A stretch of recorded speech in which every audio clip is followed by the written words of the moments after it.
Walang kasinungalingan, serbisyong totoo lang.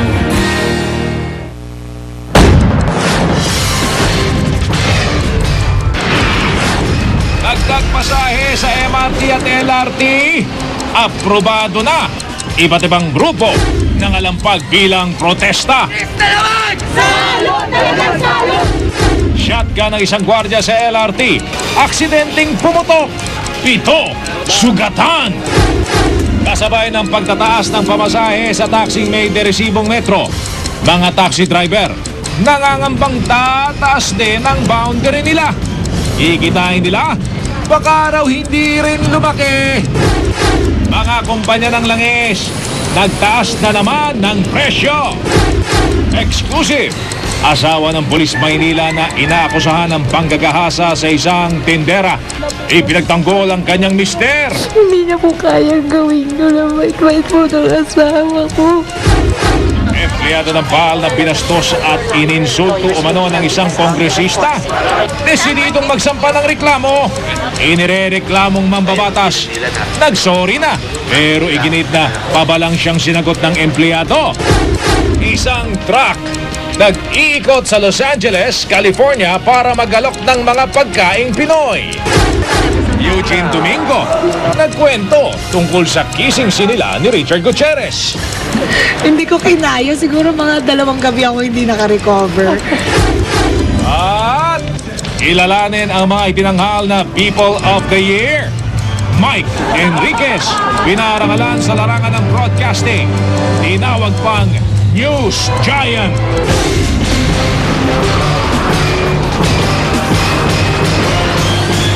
Mula sa GMA Network Center, narito si Mel Bianco, Mike Enriquez. Ito ang 24 oras. Mga kapuso, aprobado na po na mismong Board of Directors ng Light Rail Transit Authority o LRTA ang pagtaas ng pasahe sa LRT at sa MRT. May inilabas na ang panukalang tinatawag na fare matrix para isasapinal na po yan sa tinatawag na public consultation sa susunod na buwan. At malamang simula sa Marso na raw mararamdaman ang dagdag sigil. Ang iba pang detalye na balitang yan, abangan nyo maya-maya lamang.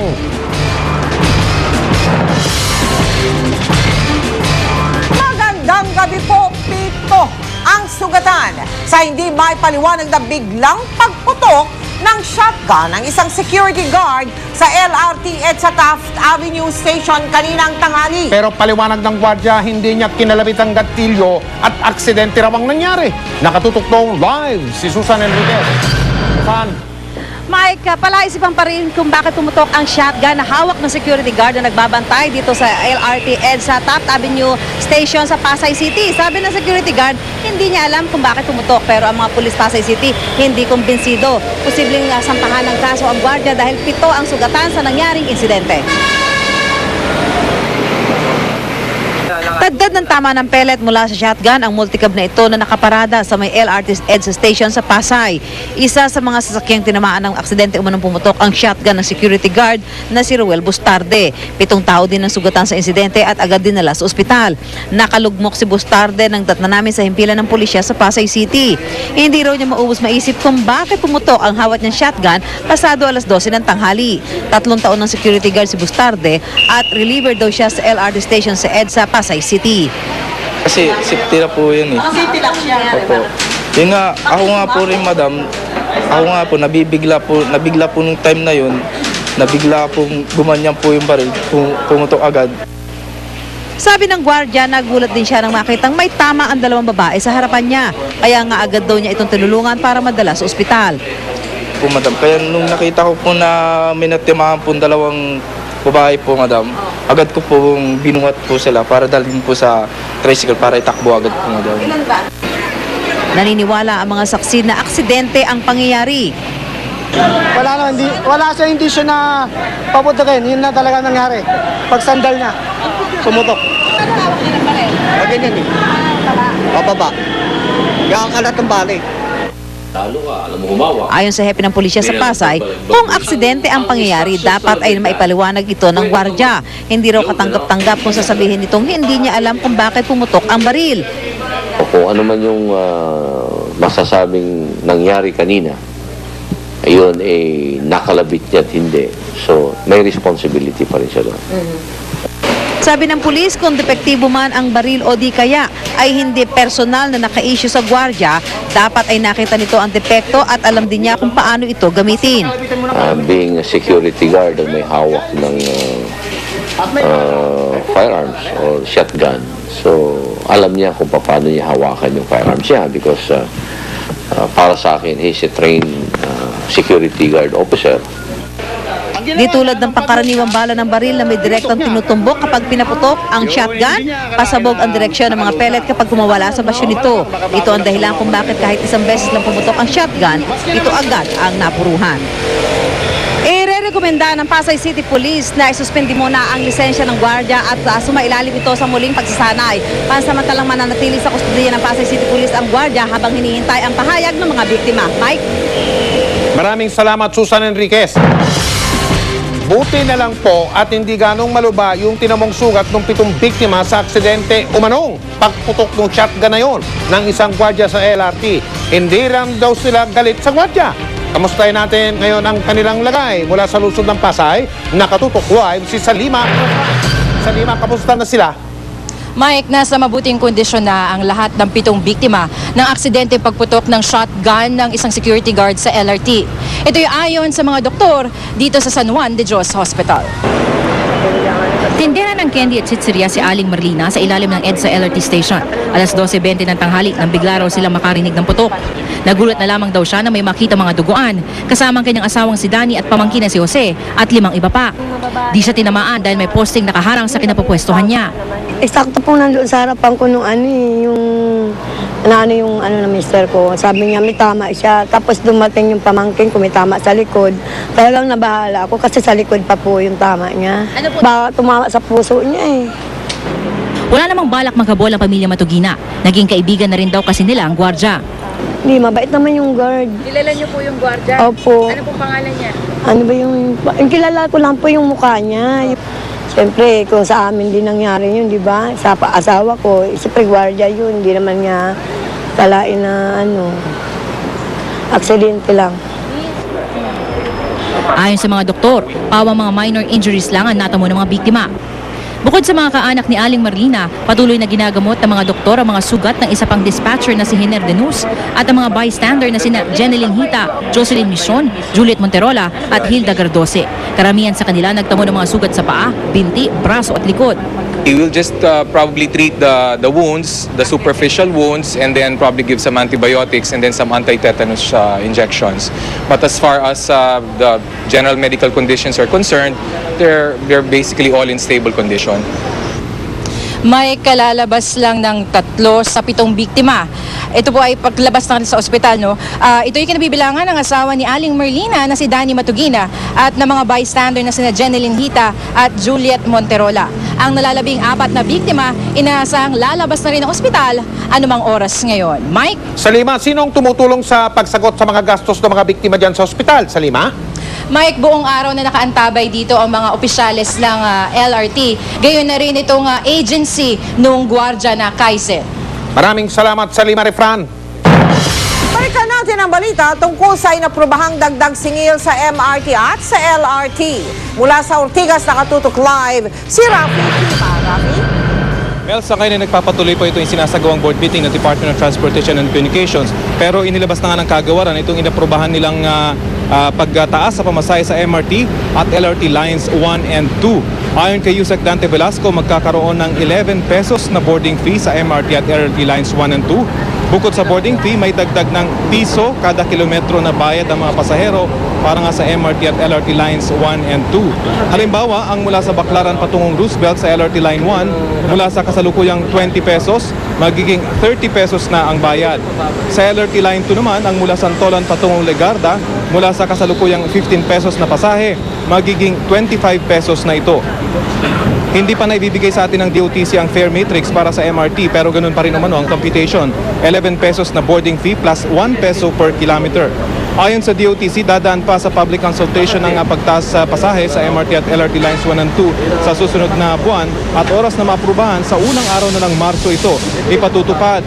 Pero bago pa man umano ipatupad ang pagtaas sa pamasahe ng MRT at LRT Lines 1 and 2 ay magkakaroon umano ng improvement sa lahat ng tatlong linya ng light rail transit system.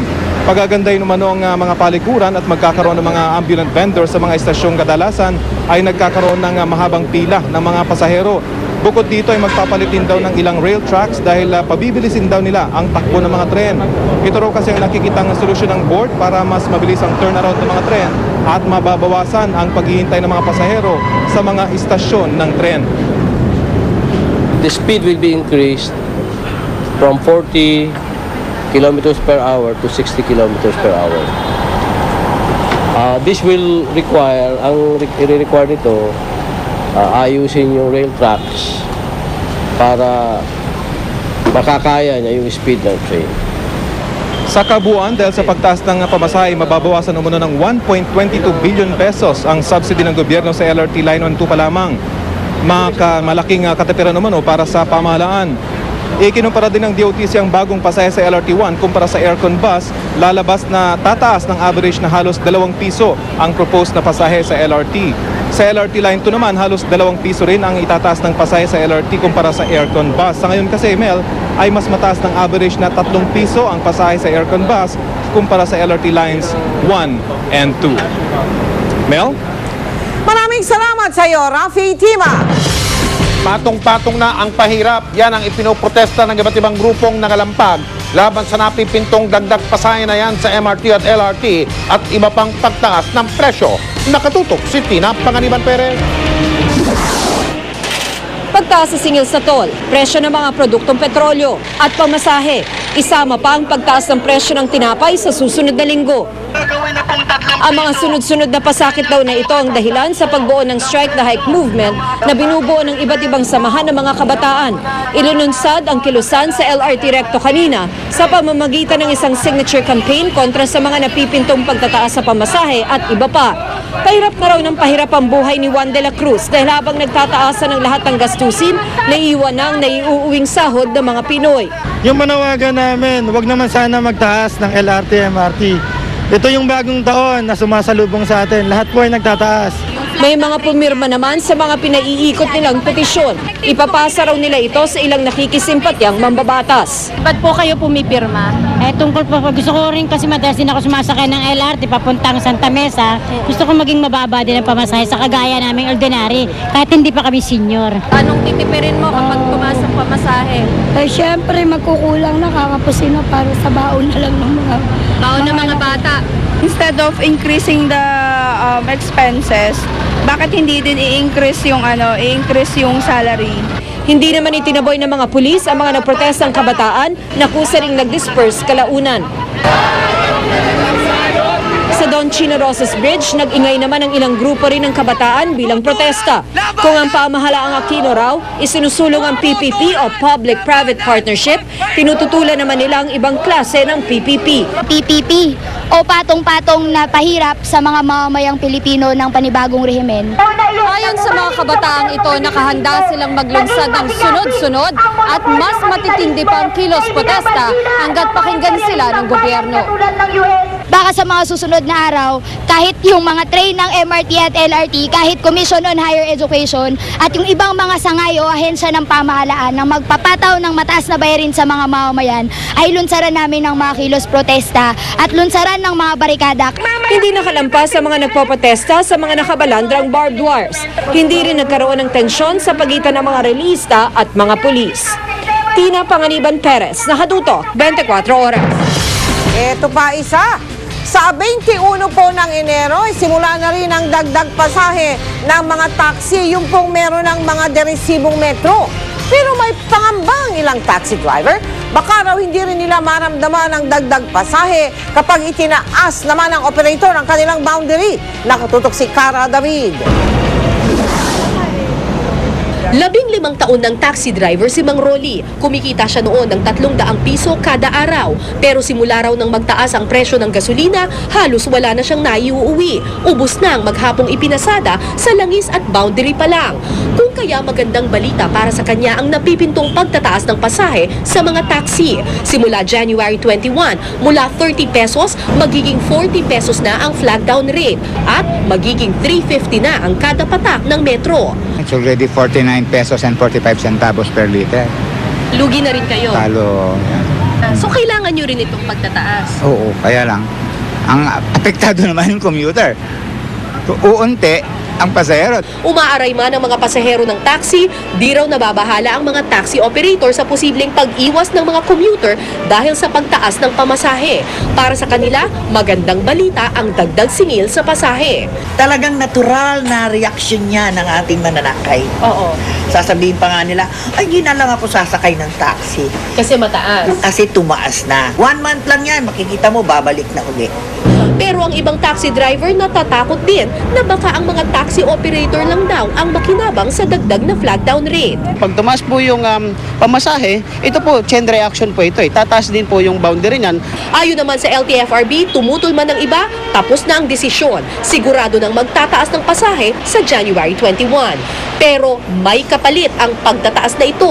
Bago ka kasi makakasingil ng 40 pesos na flag down, kailangan calibrated na o napalitan na ang iyong metro ng deresibo. Simula January 21, sisimulan na ng LTFRB ang pag-phase out sa mga ganitong klaseng taximeter. Papalitan na ito ng mga digital taximeters na kayang mag-print out ng mga resibo. Sa ganitong paraan, maiiwasan daw ang overcharging at pangungontrata ng mga pasahero dahil bawat isang taxi driver required ng mag-issue ng resibo mula sa kanilang metro.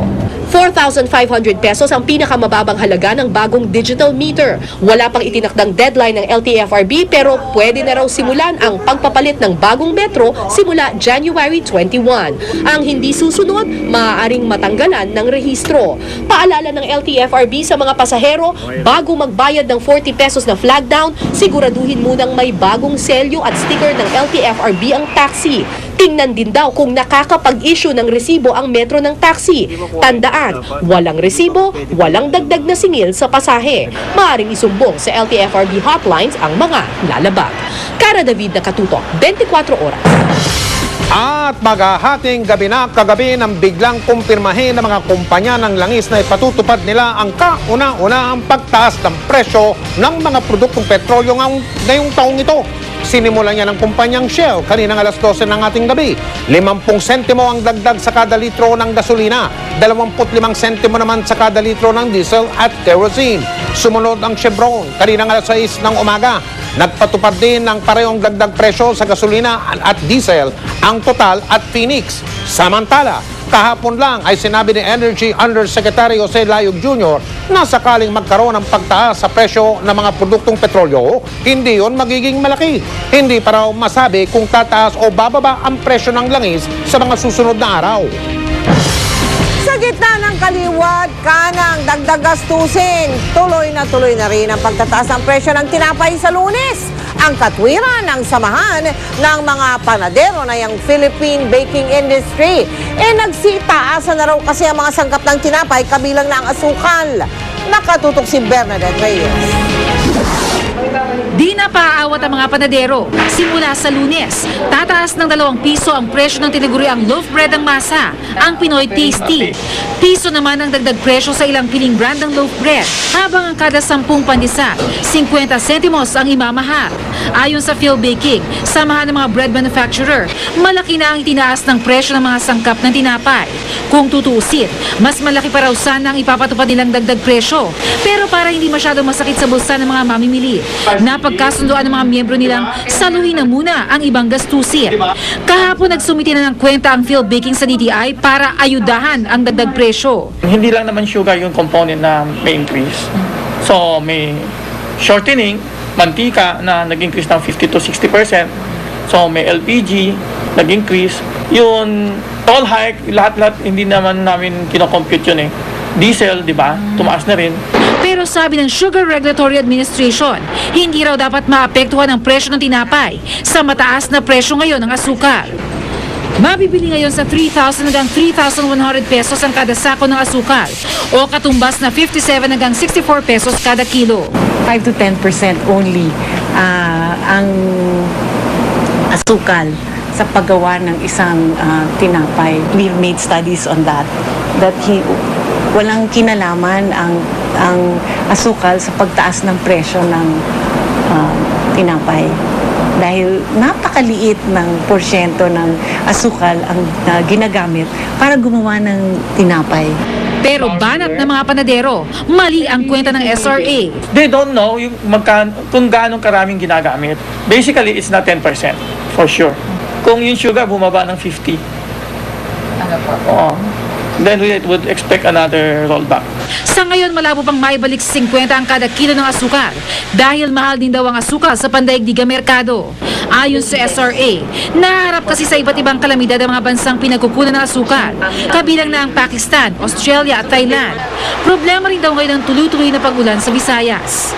I think it's just going to level off within this next few weeks. Stay for about 60 to 64. I can't say a bigger drop for now, dahil nga dahil sa ulan, yun ang mga reklamo sa akin ng mga magsasaka na mabagal ang kanilang production.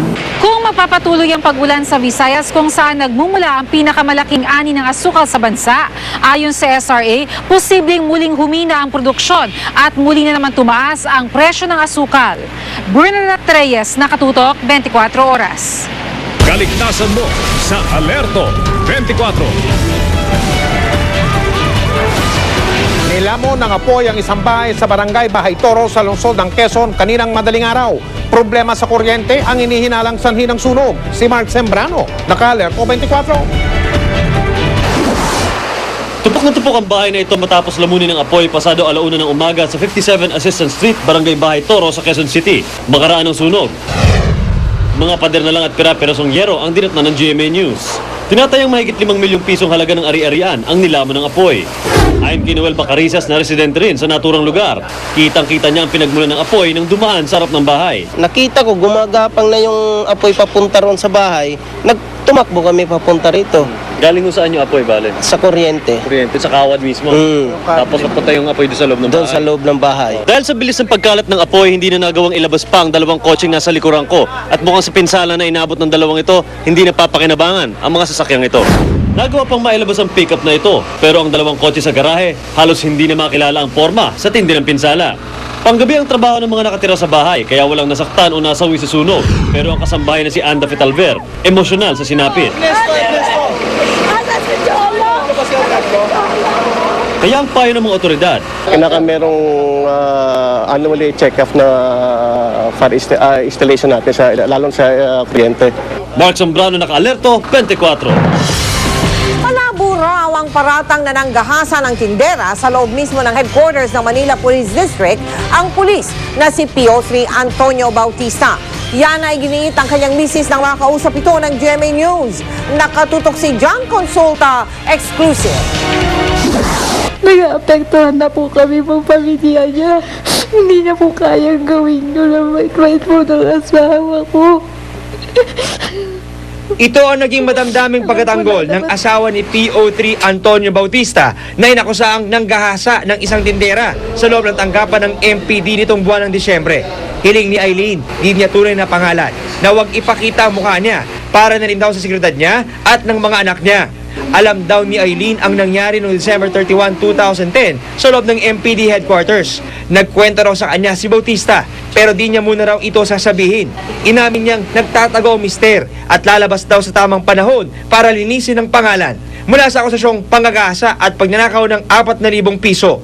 Wala po siyang minulson ng mga babae. Sa katunayan po, may mga pa po siya dito na nagpapasalamat po, sir. Salamat, tinulungan mo kami. Kaya hindi po maaaring gawin ng asawa ko yun. Kwento pa ni Eileen, imposible ang bintang sa mister. Pinakita niya ang mga parangal daw na ginawad sa asawa. Patunay daw sa pagiging matinong pulis nito. Kaya mensahe ni Eileen sa umano'y biktima ng asawa. Sana magsabi na po ng totoo yung babae.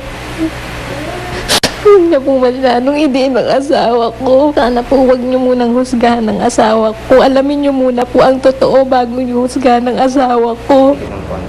Si Vanessa ay nasa pangangalaga na ng NCRPO sa Camp Bagong Diwa. Sagot niya kay Eileen, dapat sumuko na raw si PO3 Bautista. Kung ang taong magsisinungaling at may kasalanan, talagang magtatago siya dahil natatakot yata sa batas na humarap. Pero ako, wala akong inano na nagsisinungaling ako.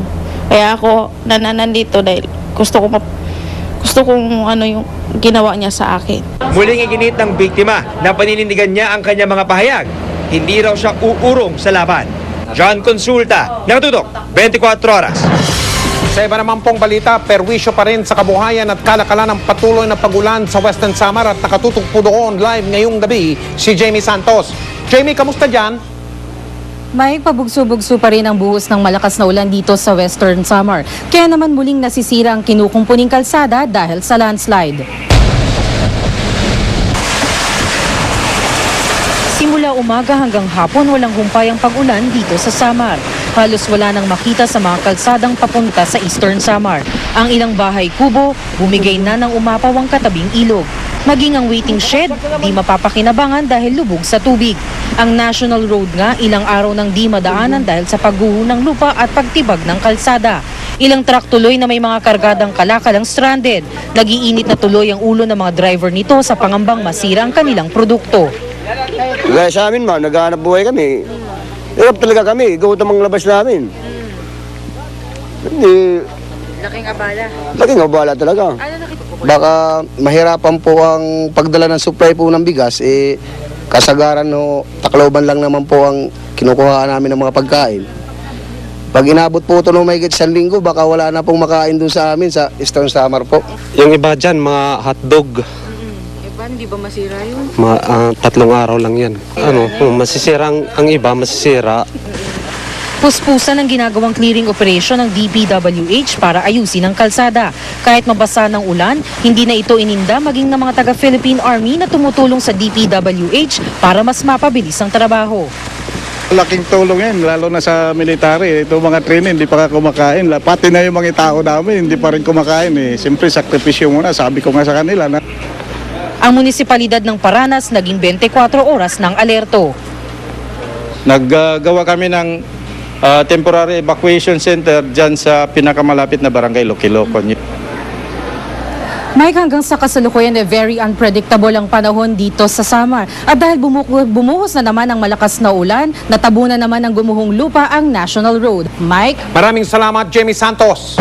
Ilang araw na ang nakalipas na atunghayan po ninyo dito sa 24 oras yung pagsagip ng mga otoridad sa isang kasambahay na minamaltrato umano ng kanyang amo. At ngayon, may sinumpaang salaysay na po ang biktima kung saan nakadetalye ang umano'y kalupitan na kanyang sinapi. Lumuwas na rin pa Maynila ang kanyang ina na galing pa sa Iloilo. Nakatutok si Chino Gaston. Nangutang pa at halos mamalimos ng pera si Aling Lin para mabuno ang pamasahe mula Iloilo paluwas ng Maynila. Si Aling Lin, di tunay na pangalan, ang ina ni Violi, ang kasambahay na ni-rescue ng mga otoridad mula sa kamay ng kanyang mga mapagmalupit na amo nitong 4 ng Enero. Nagtungo si Aling Lin sa tanggapan ng DSWD-NCR kung saan kinukupkop at sumasailalim sa counseling si Violi. Pero di nito nakita ang anak. Sabi ng DSWD, sumasailalim pa raw kasi si Violi sa counseling. Kaya sabik mang makita ang anak, kailangan pang magtiis ni Aling Lin. Nung nalaman ko, naku po, iyak lang ako ng iyak. Hindi ako makagawa sa bahay. Umaalis ako nang hindi ako nagpapaalam. Kahit saan lang ako nagpupunta para humingi ng tulong. Gusto ko kasi makapunta ko dito kaagad niya. Sa kanyang sinumpaang salaysay, ikinumento ni Violi kung paano siya sinasaktan ng among sina Mario at Cynthia Rehis. Kung hindi sampal, suntok o pagsundot ng kutsilyo sa likuran at yan, bini-baseball bat rin daw siya at pinupukpok ang kamay ng martilyo. Kinakadena rin daw siya ng kanyang mga amo at kadalasay hindi pinapakain. Sinampahan na ng Manila Police District Women's Desk ang mag-asawang Rehis ng reklamong paglabag sa RA 9208 o Trafficking in Persons, Serious Illegal Detention at Physical Injuries. Balak ding sampahan ng mag-asawa ng paglabag ng labor code dahil sa hindi pagbibigay ng sweldo ni Violi sa loob ng 2 taon. Nagtrabaho yung tao ng 2.5 years.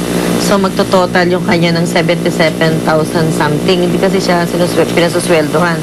mula nung pumasok siya. Sinubukan namin puntahan ang bahay kung saan na-rescue si Violi pero wala na raw tao rito. Batay sa salaysay ni Violi, may bahay din daw ang mag-asawa sa Ayala, Alabang. At large ang touring ngayon ng mga pulis sa mag-asawang rehis. Bukod sa kanyang pagpapagamot at counseling, tutulungan rin daw ng DSWD si Violi na makapagpundar ng sariling kabuhayan para naman maibsan ang kahirapan na siyang unang nagtulak sa kanyang makipagsapalaran dito sa Metro Manila. Chino Gaston, Nakatutok, 24 oras. Muling napulong ang tinatawag na panel ng Incident Investigation and Review Committee o IIRC kaugnay sa naging madugong pang-hostage sa bus noong nakaraang Agosto. Muli, ang kakayahan ng mga pulis na tumugon sa krisis ang binusisi. Nakatutok si Teresa Andrada. Umani ng batikos hanggang sa ibang bansa ang palpak na paghawak ng mga otoridad sa August 23 Quirino bus hostage taking na ikinasawi ng 8 turista mula sa Hong Kong. Sa kanilang report, tinukoy ng IIRC panel ang kakulangan sa training at gamit ng mga pulis at kabiguang ma-establish ang Crisis Management Committee na dahilan daw kung bakit nauwi sa trahedya ang insidente. Kanina, sa muling pagpulong ng IIRC panel, ang manual ng PNP sa pagtugon sa crisis situation ang kanilang binusisi. Phase 2 is the institutional review of all existing procedures. The bottom line is we do not want a repeat of that very unfortunate incident in the sense that we were unable to prevent the loss of lives. Ang Crisis Management Manual of 2000 ang ginagamit ng PNP sa pagresponde sa anumang krisis. Nakapaloob dito ang pagbuo ng isang Crisis Management Committee o CMC. Unang sumalang bilang resource person ng Deputy Chief for Operations ng PNP na si Deputy Director General Benjamin Bellarmino. Ayon kay Bellarmino, dapat sumailalim sa training ng paghawak ng crisis situation ang lahat ng kumakatawan sa CMC. Matatanda ang inamin ni DILG Undersecretary Rico Puno sa IRRC panel noon na wala siyang training sa paghawak ng hostage situation. We have to involve everybody, especially the local executives and even trained cabinet members. Sa nationwide level, ang CMC ay binubuo ng Secretary ng DILG bilang Chairman, DSWD, DOJ, PNP at AFP. Ang pinakamataas na local official naman gaya ng Mayor ang namumuno ng CMC sa local level. Dapat rin daw i-identify kung ano ang function ng bawat miyembro ng CMC. Hindi raw kasi naging malinaw ang papel ng Chairman ng CMC at on-scene ground commander noong kasagsagan ng hostage crisis. Iminungkahi rin ni Bellarmino ang pagtatalaga ng grupo na hahawak sa intelligence gathering at mga psychologists. Baka isama na rin daw ang pagbuo ng isang rapid deployment team. Ito yung parang SWAT, which is akin to yung Special Action Force natin na this should be deployed. This can be deployed wherever. Sa susunod na linggo, target ng IIRC na isumite kay Pangulong Aquino ang kanilang rekomendasyon. Inaayos na raw ng palasyo ngayon ang plano sa pagpapadala sa Hong Kong ng mga testigo. Si De Lima ang isa sa 116 na testigo na hiniling ng Hong Kong na dumalo sa inquest proceedings sa February 14. Teresa Andrada, Nakatutok, 24 oras. Chika Minute! Hey there mga kapuso, eto na ang mga baon kong chika for tonight. Eugene Domingo, nagbigay ng ilang detalye tungkol sa kissing scene nila ni Richard Gutierrez sa Valentine movie. Uge, di raw kinaya ang halik ni Chard. At matapos ang pinag-usapang kasalan, Regine Velasquez, balik trabaho na kahit may sakit pa. Nagkwento rin tungkol sa buhay may asawa. Ang mga detalye niyan at iba pang showbiz scoops, ichichika ko sa inyo maya-maya lang.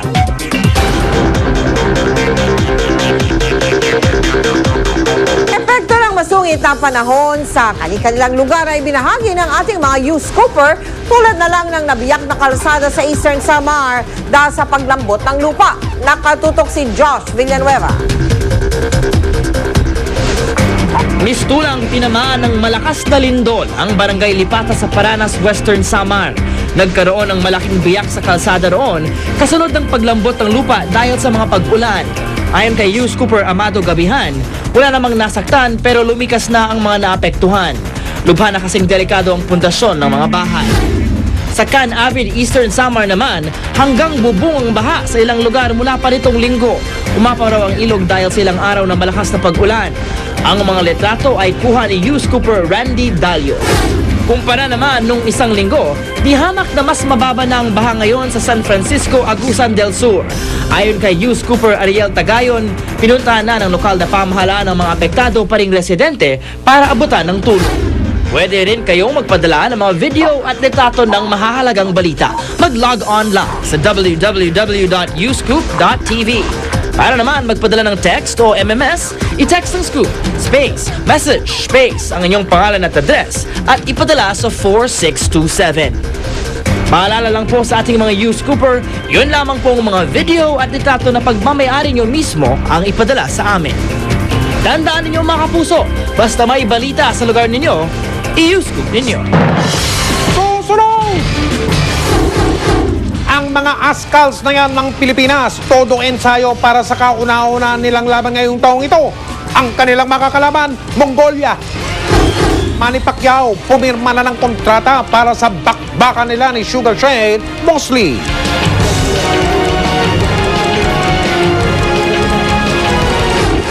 Mahigit 3 milyong Pilipino nagugutom batay sa survey. Matinding baha sa Australia, mga sasakyan tinangay. Mapapanood ninyo sa pagpapatuloy ng 24 oras. How smart am I? Nag-iensayo na po para sa susunod nilang laban ang ating tinatawag na National Football Team, ang ating mga Ascals. Pero may malaking pagbabago po sa koponan. May bago na silang coach. Nakatutok si Chino Trinidad live mula sa Luzon na Makati. Chino, kamusta ang Ascals? Alam mo, kahit na umuulan, kahit na kaya nga Ascals sa tawag sa kanila, hindi ho nila iniinda yan. Sinigurado nila sa unang ensayo nila sa 2011, January 11, 2011, ay kukumpletuhin nila ang kanilang ensayo kahit na umulan na konti. Nagsimula kami kanina, may araw pa, mga bandang 4:30. Ginader ng coaching staff at saka ni Manager Dan Palami ang kanyang kupunan ng Philippine Ascals. Hindi pa ho kumpleto ito unang araw sapagkat yung iba ay nasa Inglaterra pa, nasa iba't ibang bahagi pa ng mundo. Pero yung mga nandito sa Pilipinas, yung ibang gusto mag-try out, ay binigyan ng pagkakataon. Meron isang major change. At ito ay pinaliwanag ni Manager Dan Palami. Hindi na tayo pumupunta sa competition para lang mag-participate. We are expected to go there and win, and therefore it has added pressure not just on the players but on management as well. That's why we have to make decisions na kailangan talaga mas malakas na, mas importante na mapaghandaan yung mga future matches natin. Thursday. Alam niyo, marami na akong nasasabi tungkol dito kay Coach Simon McNamee, napapalitan ng isang Aleman na veterano sa katauhan ni Coach Hans Weiss na darating dito sa Enero 15 para pangunahan na ang pagpapatuloy ng pag-iinsayo ng ating Philippine Ascals. Wala namang naging masama kay Coach Simon sapagkat ang laki ng nadala niya para sa ating kupunan. Pero may mga unsung heroes na nais pasalamatan si Mr. Dan Palami sa success ng Ascals. Pero meron kasing pakete na too good to pass on. Itong yung parang talikuran, itong Philippine Ascals mula sa German Football Federation. Manager have to make these hard decisions. It might not be popular, but may mga rason talaga. For example, itong kay Simon, kailangan natin yung AFC, Asian Football Confederation, nagre-require na ang coach nyo may lisensya. It is so hard to refuse something like that. Parang dati nagtataxi kayo, ngayon binigyan kayo ng chauffeured limousine. Siyempre, why not accept it? I mean, their system has been proven. It's a proven system, and in fact, most of our players grew up from the field foreigners. Most of them grew up under that system, so it will be very easy for the coach and the players to really gel for those players that are coming in. Ang unang laro ng Philippine Ascals sa taon ng 2011 ay magaganap sa Panaad Stadium sa Bacolod. Ito po ay sa Pebrero 9. At yan po ay napakalagang laban at sabi ni Team Manager Dan Palami ay hindi papayag ang Ascals na hindi lang maipapakita ang tunay na bangis nila sa harap ng kanilang mga kababayan. Natatalo na, lalaban at lalaban pa rin. Everybody's excited to play in front of the Filipinos, and they will be there, making sure na you will be proud of us, and mapapakita natin yun. Manager, tapos na ho yung ensayo pero hindi pa rin po nakakaalis. Napakarami mga fans pa ng ASCAS na nandito po live mula dito sa University of Makati.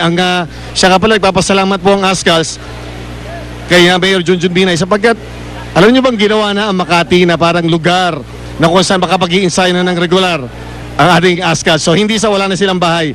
Yan po ang ilan sa mga estudyante yung iba galing sa UMAC, yung iba kung sa mga eskwela na nais lang ho makahalubilo ang ASCAS. Now, as a final footnote, hindi pa ho nagdidesisyon ang magkapatid na Phil at James, yung husband, kung sila ay maglalaro sa club team ng Indonesia.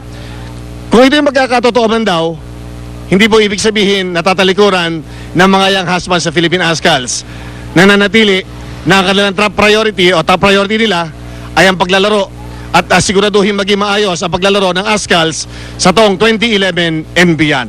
Mike? Basta Chino, sino man ang coach, sino man ang player o hindi player, suportado natin ang Philippine ASCAS. Maraming salamat, Chino Trinidad.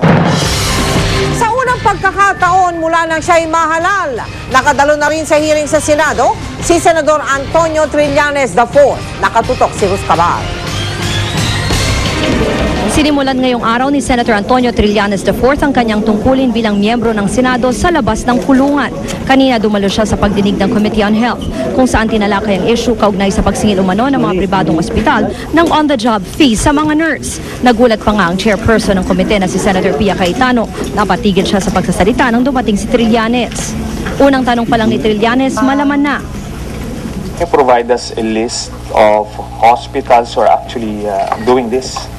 I called all our chapter presidents in the country, and no one really wanted to give up. Our problem in gathering the data to really be evidence. The challenge is now on the Philippine Nursing Association as well as the other nursing organizations to come up with complainants who will actually say something against. Again, it boils down to this oversupply of nurses, and it boils down to this lack of jobs in general. Walang kinatawa ng Private Hospitals Association of the Philippines sa pagdinig. Pero sa liham nila sa komite, tinanggi nilang may mga pribadong ospital na naniningil ng OJT fee. Wala rin naman daw silang natatanggap na reklamong ganito na siya ring posisyon ng Philippine Hospitals Association. Sa 1,700 na ospital, 400 lang kasi ang accredited para magbigay ng training sa mga nurse. Kaya di raw masisisi ang maliliit na ospital na nagbibigay ng training at naniningil ng OJT fee.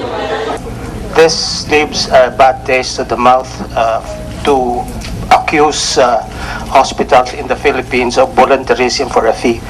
We will try our best to campaign and persuade our members to not to do this practice. Sa tala ng Philippine Nursing Association, may oversupply na ng registered nurses sa bansa kung saan lumalabas na 160,000 sa kanila ang walang trabaho. Kaya karamihan sa mga nurse na pipilitang magbayad ng OJT para lang magkaroon ng karanasan sa pagtatrabaho sa ospital. Gayunman, hindi kinikilala ang Certificate of Training na binibigay sa mga nurse ng mga ospital lalo na sa ibang bansa ng requirement Certificate of Employment. Una talaga, nung mga volunteer na ito ay libre. And then sinasabi nila na dahil nga gumagamit kayo ng mga serbisyo ng ospital, gumagamit kayo ng facilities ng ospital, therefore you should pay. Matapos ang issue sa mga nurse, tinalakay naman ng panukalang batas kung saan co-author si Trillanes ang pagtatayo ng Philippine Health Research System. Sa Lunes, muling magbubukas ang sesyon ng Kongreso. Unang beses rin ni Trillanes na tutungtong sa plenaryo. Kaya raw bago yan, magpapatutor muna siya sa mga parliamentary procedure. I will be coming in as a student actually. So I'll be observing. I won't pretend that I won't for a fee. No. I was a bit tired actually. It was a very long day. Ruth Cabal, Nakatutok, 24 Oras. Chika Minute! Hindi raw akalain ni Eugene Domingo na makakatambal niya at makakahalikan pa si Richard Gutierrez sa isang pelikula. Kamusta naman kaya ang naging kissing scene nila ni Chard? Makichika kay Lars Santiago. Lagares Eugene Domingo sa dalawang pelikulang sabay niyang ginagawa. ang Valentine movie ng GMA at Regal Films na may Valentine Girls at ang Who's That Girl ng Viva. Sa Who's That Girl, ginagampanan niya ang papel ng isang misis na namatay ang mayamang asawa. Biglang may isang babaeng susugod at magwawala dito sa kabaong ng supposedly asawa ko. At napahiyaw ka na? Who's that girl? Walang kapaguran si Eugene kahit pabalik-balik siya sa set ng dalawa niyang pelikula. Enjoy daw siya sa dalawang set dahil parehong masaya. Gusto raw niya talagang mas abalahin ang sarili ngayon sa paggawa ng pelikula. This year, 2011, I really want to make more beautiful films. Sana maipalabas dito at maipalabas din sa international scene. I want to be a shooting star this year. Shooting na shooting. Natutuwa si Eugene sa karakter na ginagampanan niya sa My Valentine Girls bilang isang babaeng nagmumurang kamyas.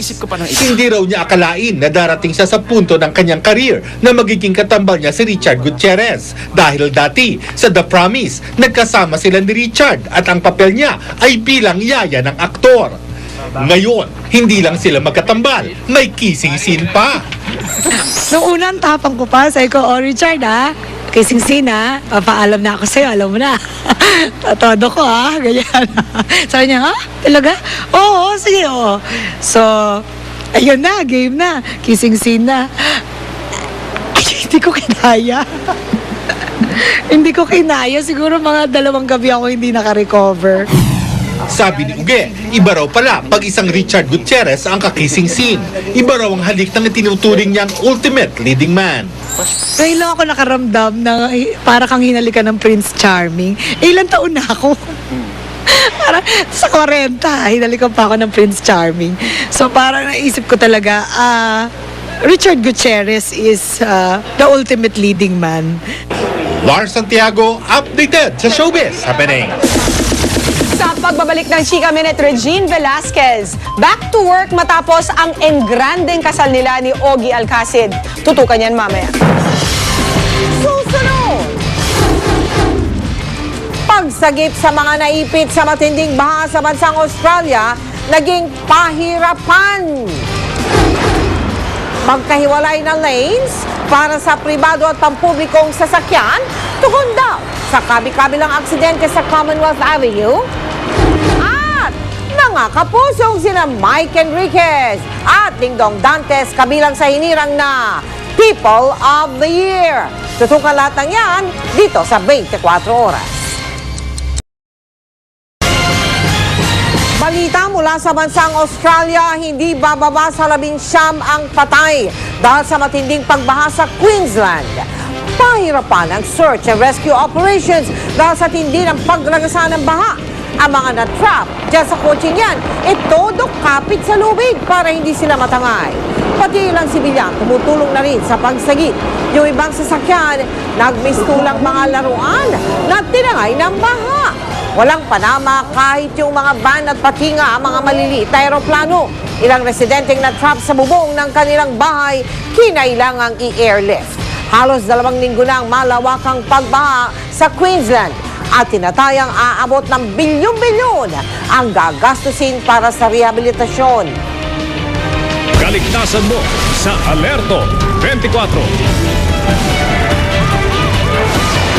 Balak po ng Metropolitan Manila Development Authority o MMDA na hiwalay ang mga pribado sa mga pampublikong sasakyan na dumadaan sa Commonwealth Avenue sa lungsod ng Quezon. Kabilang yan sa mga hakbang para raw mabawasan ang mga aksidente sa tinaguriang Killer Highway. Si Steve Dailisan, naka-Alerto 24. Minsan ang binansagang isa sa pinakadelikadong kalsada sa Metro Manila, itong Commonwealth Avenue na may habang 10 kilometro.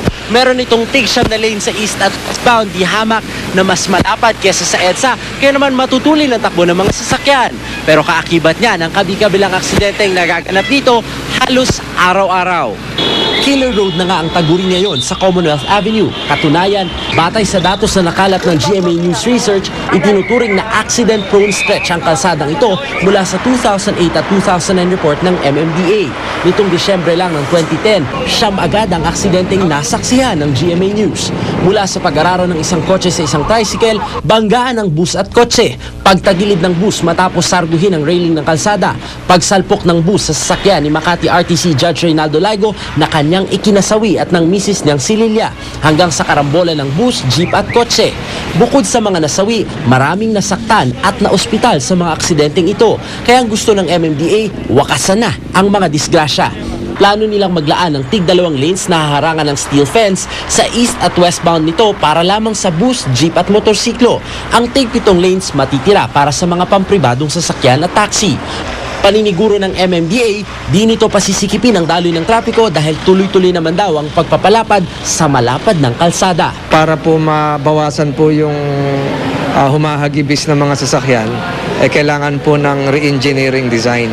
Maging si Quezon City Mayor Herbert Bautista sang-ayon sa plano. Maraming motorista pa rin daw kasi ang pasaway kahit pa itinakdang discipline zone ang Commonwealth Avenue. Ibig sabihin, hindi dapat lumampas sa nakatakdang speed limit na 60 kilometers per hour ang mga sasakyang bumabaybay sa Commonwealth Avenue. Enforcing the ordinance and the laws, no? So that's, I guess, ang purpose nun. Aside from the fact that meron tayong speed limit dun sa area na yun. Ano naman kaya ang masasabi ng mga operator at tsuper? Tingnan muna natin. Palagay ko magiging effective ito dahil nga dun sa service road na lang kami dadaan para yung S-Lex. Bukod yung linya ng jeep sa labas. Dahil? Dito yung jeep kasi minsan katagal din eh. Nag-aagawan ng bus. Oo, agawan. Lamang ang bus eh. Mahirap pa rin kasi malakas ang bus. Kasi yun ang pinipili ng mga pasahero eh. Kahit pahigit sa 50% ang natapya sa budget ng MMDA ngayong taon, porsigido raw silang ipatupad ito. Kaya magpapasaklolo muna sila sa pondo mula sa DPWH. Gayunman, may mga nagtatanong, sapat na ba ang mga inilalatag na hakbang? Di raw kaya dapat ding silipin kung gaano kadilim o kaliwanag sa lugar. Pati na yung mga konkretong harang na kadalas ay parang mga patibong sa mga nagdadaang sasakyan. Steve Dailisa, Nakatutok, 24 Oras. Halos 700 nating kababayan ang nakakulong ngayon sa iba't ibang bansa matapos mahuling nagdadala umano ng iligal na droga. Karamihan sa kanila mga babae na posible raw na sinuyo ng mga sindikato mula sa ibang bansa. Nakatutok si Claire Delphine. Nakakaalarma na raw ang patuloy na paglobo ng bilang ng mga Pilipinong ginagamit bilang drug mules o tagahatid ng iligal na droga.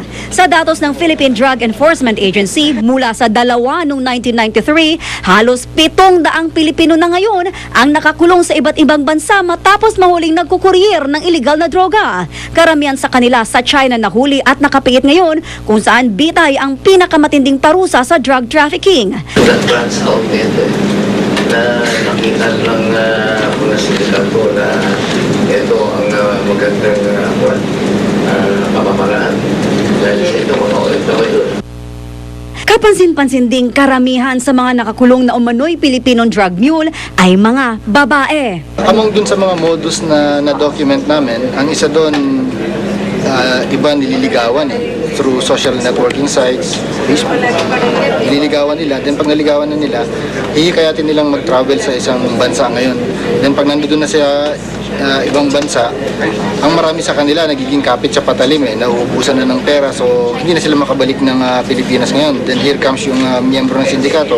Kahirapan at kawalan ng trabaho, ito raw ang kadalasan dahilan kung bakit natutulak ang maraming Pilipino sa ganitong iligal na gawain. Malaki raw kasi ang bayad sa mga drug mule. Ayon sa PDEA, umaabot hanggang $3,000 o humigit kumulang 130,000 pesos ang bayad sa bawat successful delivery ng iligal na droga. Kaya mas paigtingin pa raw ng pinagsamang puwersa ng Office of the Vice President at ng PDEA ang kampanya laban sa droga. Habang tuloy ang legal assistance sa mga Pilipinong nakakulong sa ibang bansa, puspusan din daw ang operasyon ng PDEA laban sa mga sindikato. Nito lang January 8, nahuli ang 3 miyembro umano ng West African Drug Syndicate sa NAIA at nakumpiska sa kanila ang 1 kilo ng high-grade cocaine.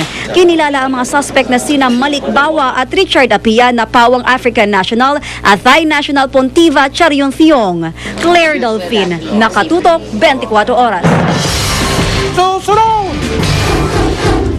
Mga kabling nagmo-monitor ng taas po ng tubig sa ilog. Ninakaw! Ang pagsorry niyang si Party List Representative Yuloyo Magsaysay, tinanggihan ng tagapal na umano'y binastos niya. At mapapanood ninyo ang mga People of the Year Asia, kabilang na si Mike Enriquez. Walang patid ang pagtutok natin sa lahat ng mga balita sa pagpapatuloy ng 24 oras. Live na kuha yan po sa may MRT Station Kamuning EDSA. Yung mga puting ilaw patungong direksyon ng Cubao. Yung mga pulang ilaw patungong direksyon ng Quezon Avenue at North EDSA. Ito naman po ang sitwasyon sa C5, mga kapuso, hatid sa atin ng GMA Traffic System. Tuloy-tuloy ang daloy ng mga sasakyan parehong direksyon.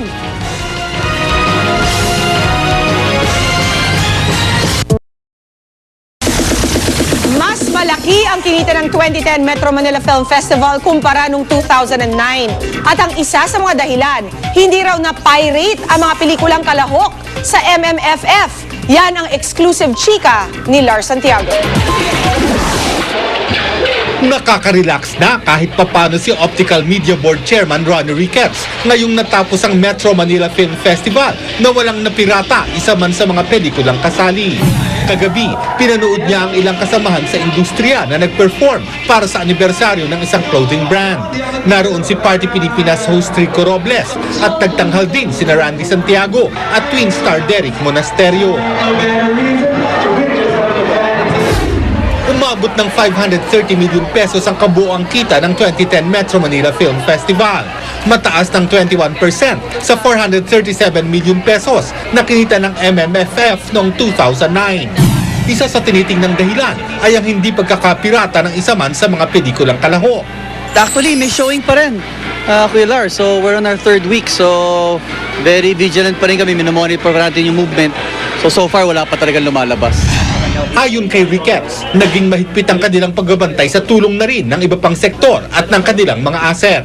Minsan may mga balita kami nandun daw sa Cebu, nandito sa Bicol, takbo yung tropa doon, may pinapadala akong tropa. So talagang walang pahinga walang holiday. So until now, umiikot pa rin kami, nakikibalita kami kung meron o wala. Ngayong 2011, hindi lang daw mga raid sa mga pagawaan at tindahan ng pirated CDs at DVDs ang kanilang gagawin. Pati mamimili ay gusto raw nilang isama sa kanilang kampanya para wag bumili ng mga pirated. Wala nang bibili. Mamamatay naturally yung mga pirata natin, yung mga nagbebenta. So, what we're doing is going around campuses, going around provinces to tell the people na sana wag din ang tangkilikin yung mga ganong klase mga pelikula. Lars Santiago, updated sa Showbiz Happenings. Sa pagbabalik ng Chika Minute short film na dinirect ng isang GMA correspondent, wagi sa New York International Independent Film and Video Festival. Tutukan yan. Mel? Salamat, Pia. Dumami ang bilang ng mga Pinoy na nakaranas ng gutom nitong uling bahagi ng taong 2010. Base po yan sa resulta ng pinakabagong survey ng Social Weather Stations. Nanindigan naman ng gobyerno na nakalatag na daw ang mga programa na tutugon sa gutom. Pero ang tanong ng mga kumakalamantyan, kailan daw ba kaya ito mararamdaman? Nakatutok si Sandra Aguinaldo. Kung dati 3 beses sa isang araw kumain ang pamilya ni Mang Lucio, ngayon 2 beses na lang. Nasanay na raw ang kanyang 3 anak na umiinom na lang ng kape sa umaga para makatipid. May paksiw, yan ito. Ito, diretso hapunan na yan, paksiw. Yan. Ayan na. Oh, yan. Hapunan na yan namin. Tapos may tirang pork. Oh, yun. Sa anak ko, kasi anak ko, di man kumakain ng isda, ito lang sa kanila. Hindi nag-iisa si Mang Lucio. Sa pinakahuling survey ng SWS, 18.1% ang nagsabing nakaranas sila ng gutom dahil walang makain. Katumbas siya ng mahigit 3.4 milyon na pamilya. Noong September 2010, 15.9% lang ang nagsabing nakaranas sila ng gutom. Katumbas ng 3 milyong pamilya. Nadagdagan ang bilang ng mga nakaranas na moderate hunger o yung naggutom ng isang beses o ilang beses sa loob ng 3 buwan. Habang pareho pa rin ang bilang ng nakaranas ng severe hunger o matinding gutom. Ginawa ang survey noong November 27 hanggang 30 ng nakaraang taon. Si DSWD Secretary Dinky Suliman naniniwalang nakaapekto sa resulta ng survey ang nooy papalapit pa lamang na Pasko. Pasko, kitang-kita mo yung may kakayahan na bumili ng maraming pagkain at ikaw na walang kakayahan bumili, mas ramdam mo syempre ang gutom at pagkakaiba ng estado mo sa buhay.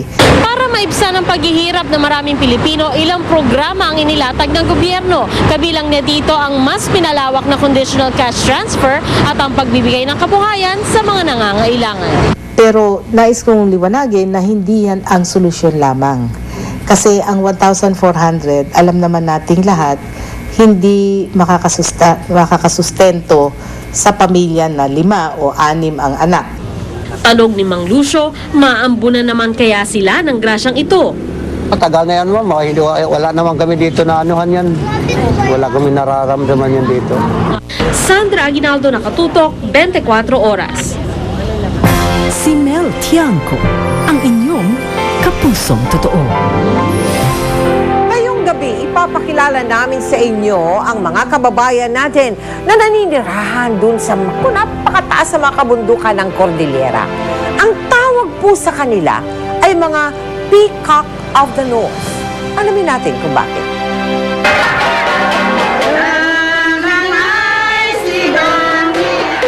Sa mga kabundukan ng Cordillera nakatira ang mga katutubong Kalinga. Sa lamig ng klima, tamang-tamang pamawi ng ginaw ang isang tasa ng bagong lagang kape. Kape na mayabong na pinatutubo sa buong paligid. Sa mga pinatuyong bunga nito, umaasa ng ikinabubuhay si Mang Alex. Binibilad hanggang matuyo. At kung kailangan na may pera, iibenta doon. Subalit ang inaasahang kabuhayan, sinalanta ng bagyong Juan. Buti na lang at may naisalba pa siyang palay na naiimbak sa agamang. Ipinagmamalaki rin ng mga Kalinga ang makulay nilang kultura. In the Cordilleras, Kalinga is known to be the richest in terms of culture. In the performing arts, Kalinga have the most varied in terms of musical instruments, the dances, and the music. Matanda man o bata, mahusay sumayaw. Culture comes from the heart. There is no particular way of dancing. There is no particular way of singing.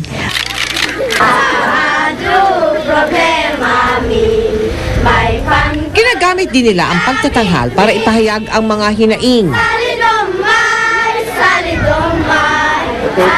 Ayon sa kanta, nais nila na magkaroon ng permanent teacher sa mga paaralan.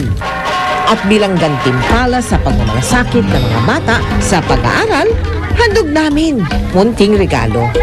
Singkulay rin ang kultura ng mga Kalinga ang mga suot nilang bonggor. Bawat piraso may katumbas na presyo. Mga 5 carabaos daw po. Sometimes it's a sign of status. Only the rich and have that kind of beads. Yung original na, I think it came from the barter trade.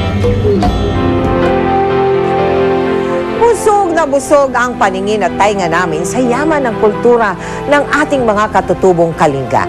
Bukas po matutunghayan ninyo ang panganib na sinusuong ng ating mga katutubong Kalinga sa tuwing tatawid sila sa rumaragasang agos ng Chico River. Ganun din ang pagpapahalaga nila sa ating munting handog. Samantala sa mga nais mag-donate sa GMA Kapuso Foundation, maaari po kayo magdeposito sa aming mga bank account o kaya ay mag-log on sa www.kapusofoundation.com.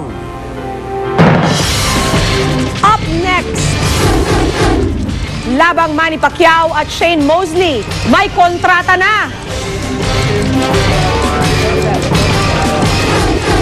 Bagong kasala si Regine Velasquez, kamusta kaya ang pagbabalik trabaho?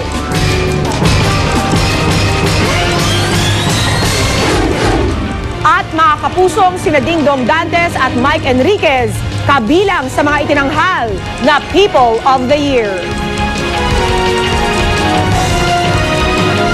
Huwag bibitiw dito sa 24 Oras.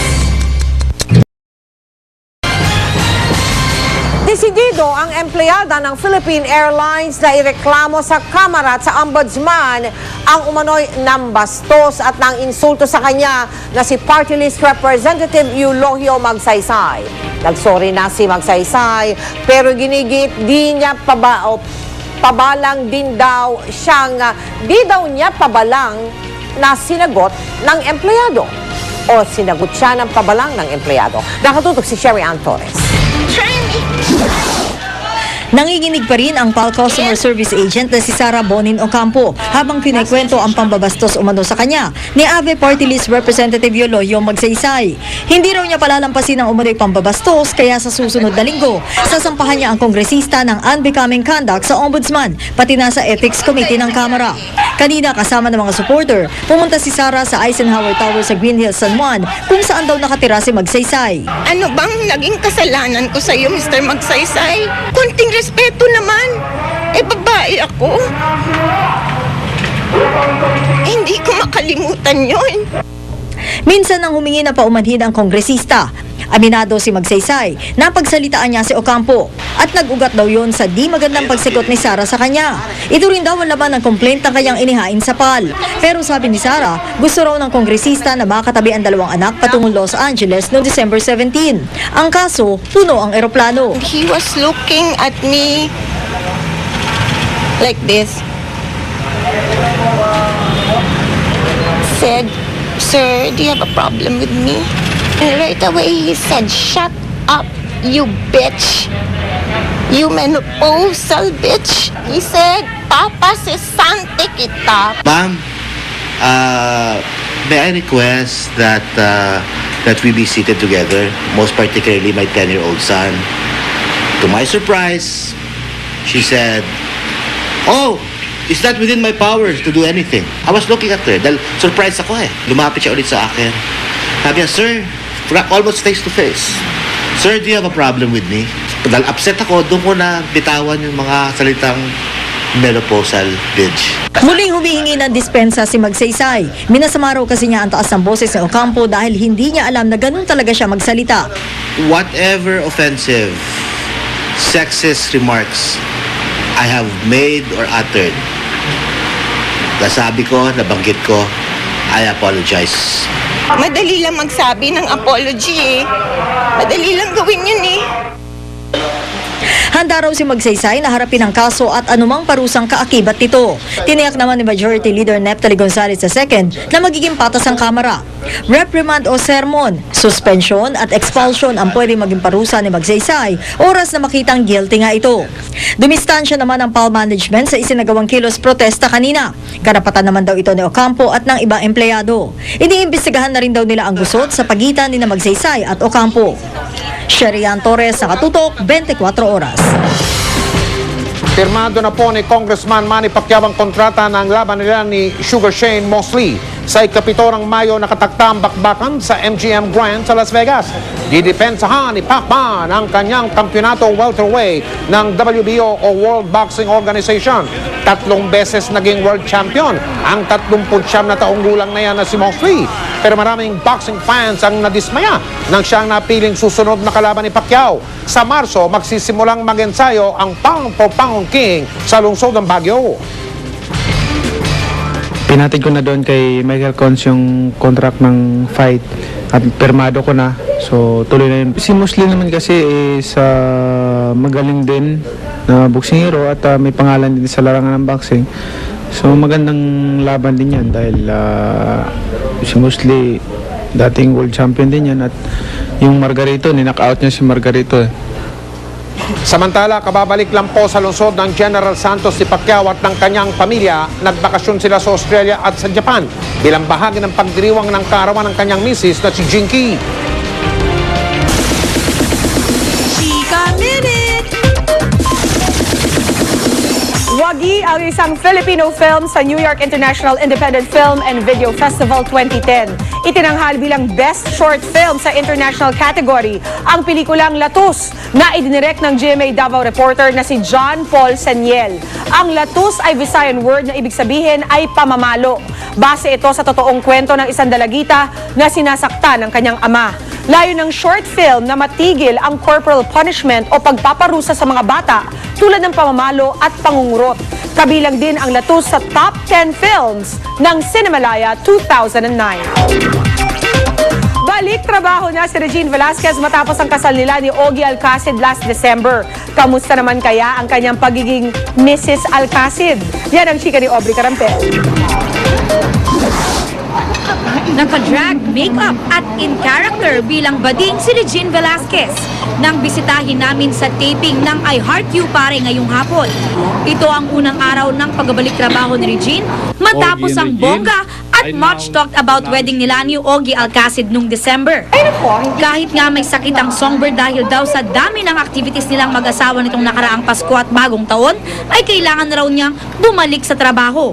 Parang nanganganay lang, pero pareho pa rin naman kasi it's the same people that I'm working with. Yun nga lang medyo mahirap ngayon kasi medyo I'm not feeling very well, but I'm okay, yeah. Sobrang nag-e-enjoy daw ang songbird sa pagiging Mrs. Alcacid. Date kami ng date. Nang cute nga eh, kasi kung kailan kami nag-asawa, tsaka kami nagde-date. Labas kami ng labas, basta nung New Year, after Christmas, after New Year, nakakalat lang kami lagi. Kinakarir nga raw ni Regine ang pagiging housewife at madalas nga raw niyang ipagluto ang kanyang mister.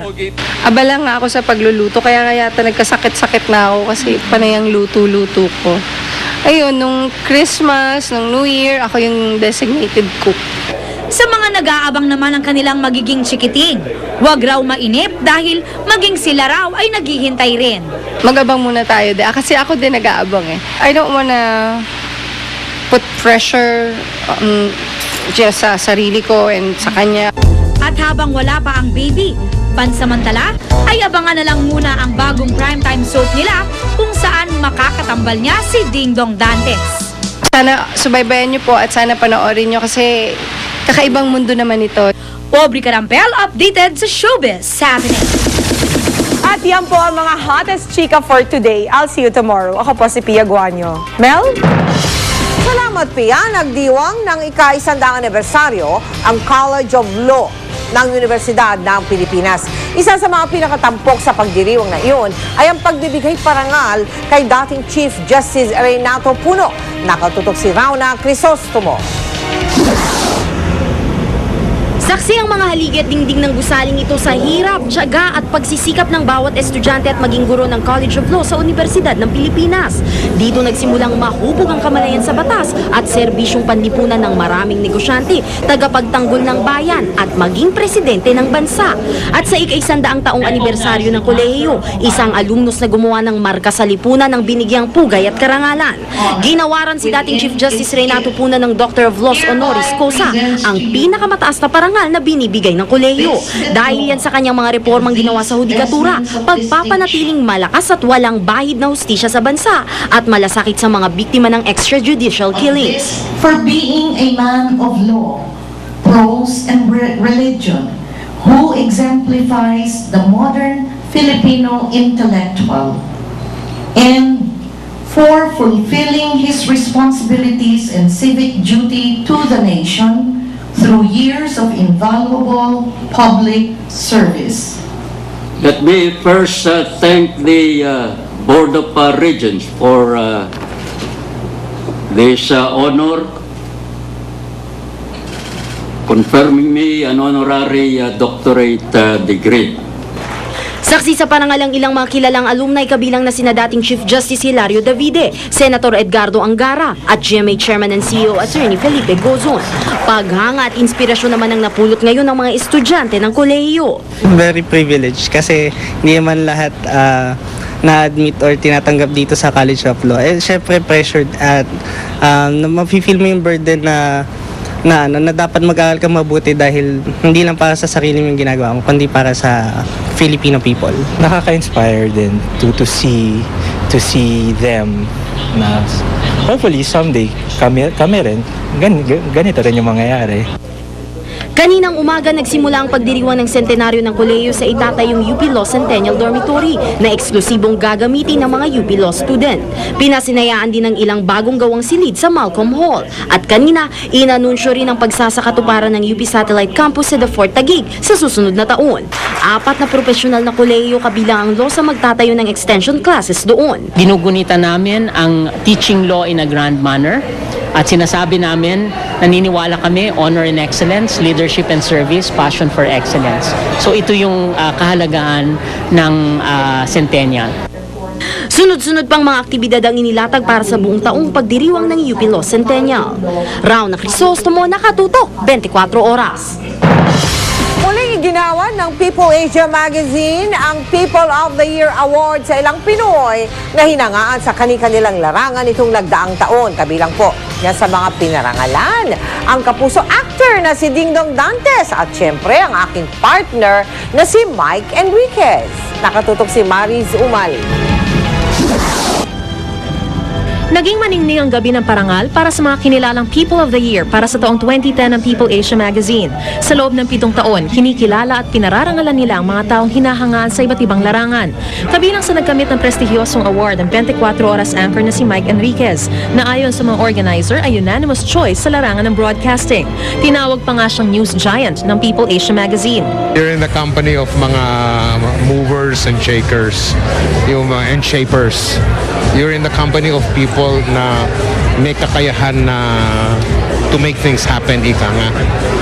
Kaya napakalaking hindi swerte kundi hamon na mapasama sa kanila sa pag-umpisa ng pagbabago.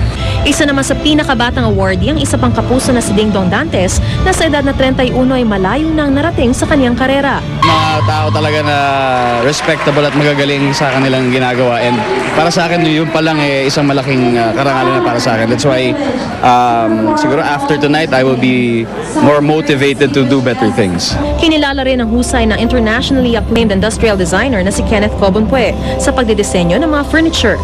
Mas sumikat pa siya matapos tangkilikin ng mga Hollywood stars gaya ni Angelina Jolie, Brad Pitt, Lucy Liu at Robert De Niro ang kanyang likha. It feels good to be in such a distinguished company of people.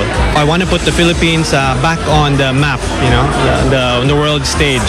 Kabilang din sa mga pinarangalan ng floral architect na si Ratchi Cuna, Father Rocky Evangelista SDB, Architect Felino Palafox Jr., President at COO ng Philippine Airlines na si Jaime Bautista, ang mga fashion designer na sina Rhett Ayala at Josie Natori, Miss Universe 4th runner-up Venus Ra, si Maestro Ryan Cayabyab at si Senador Juan Ponce Enrile. Panawing pandangal si Pangulong Noynoy Aquino na ginawaran din ng People of the Year Award noong nakaraang taon. You have displayed commendable dedication and excellence in your chosen fields, never thinking twice about sharing your talent with the nation. You have elevated the stature of our country by standing up in your chosen fields and have made our presence felt on the world stage. Ginawaran din ang special award ng bar blast victim na si Raisa Laurel na mismo si Pangulong Noynoy Aquino pa ang nagbigay. The blast that robbed you of your legs could have defeated a normal person, but instead it brought out the best in you. Very thankful and speechless po. I'm really overwhelmed na the President, nanggaling pa po mismo sa Presidente yung mga words na yun. Special awardee rin ang French national and CEO ng Eurocopter na si Thierry Te na hindi nagdalawang isip sa pagpapahiram ng kanyang mga milyong-milyong halagang helicopter makatulong lang sa mga Pinoy na nabiktima ng bagyong Ondoy. All of these people are part and parcel of what we call the cream of the crop. The cream of the crop that we would like to emulate. Mariz Umali, Nakatutok, 24 Oras. Congratulations sa organizers at sa lahat ng ginawaran ng parangal na People of the Year. Siyempre, unang-una na itong Pards. Salamat, partner. Go out, ha? Salamat, People Asia. Go out. Salamat. At yan po ang mga balitang aming tinutukan sa nakalipas sa 24 oras. Maraming salamat sa inyong pagtitiwala mula sa tahanan ng katotohanan. Ako po si Mel Tiangco. Ako po si Mike Enriquez. Ito ang GMA. Walang kinikilingan, walang pinoprotektahan, walang kasinungalingan. Walang bahid politika, serbisyong totoo lamang. At dahil hindi natutulog ang balita, nakatutok kami 24 oras.